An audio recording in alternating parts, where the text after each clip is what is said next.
हमारा टॉपिक है अक्षांश और देशांतर रेखा। देखिए, अक्षांश और देशांतर रेखाएं काल्पनिक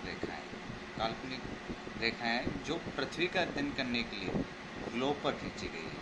पृथ्वी पर इस प्रकार की कोई रेखा नहीं, सिर्फ ग्लोब पर खींची गई है।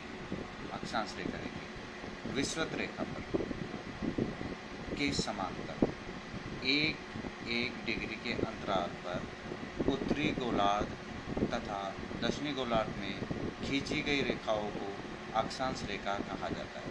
पूर्व से पश्चिम की ओर खींची गई ये रेखाएं। देखिए, ये हमारी पृथ्वी है। इसमें सबसे पहले ये जो भूमध्य रेखा है 0 डिग्री पर भूमध्य रेखा जो पूर्व से पश्चिम की ओर, ऐसे एक डिग्री के अंतराल पर रेखाएं खींची गई है।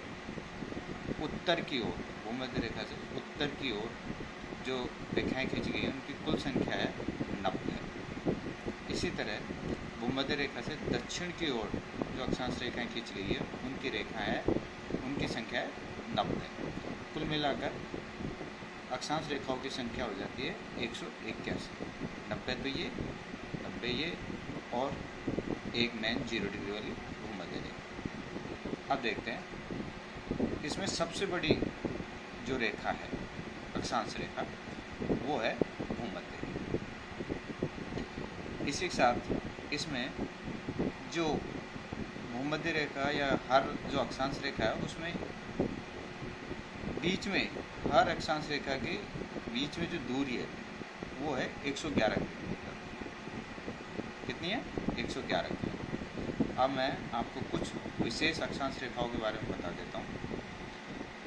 सबसे इन अक्षांश रेखाओं को कुछ विशेष नाम भी दिए हुए हैं। जैसे 0 डिग्री पर जो अक्षांश रेखा है उसको हम भूमध्य रेखा या विषुवत रेखा के नाम से जानते हैं। उसके बाद 23.5 डिग्री उत्तर में जो अक्षांश रेखा है उसको हम कर्क रेखा के नाम से जानते हैं। ऊपर जैसे हम 66.5 डिग्री पर पहुंचते हैं तो उसको हम आर्कटिक रेखा के नाम से जानते हैं। और 90 डिग्री पर जो अक्षांश रेखा वो बिंदु के समान होती है, उसे हम उत्तरी ध्रुव रेखा के नाम से जानते हैं। नीचे आ जाते हैं, 23.5 डिग्री दक्षिण भूमध्य रेखा से नीचे दक्षिण की तरफ 23.5 डिग्री जो रेखा है उसको हम मकर रेखा के नाम से जानते हैं। 66.5 डिग्री पर जो रेखा है उसे अंटार्कटिक रेखा के नाम से जानते हैं। और नीचे जो 90 डिग्री पर जो रेखा है दक्षिण में उसे दक्षिणी ध्रुव रेखा के नाम से जानते हैं। यह आपका अक्षांश रेखा का टॉपिक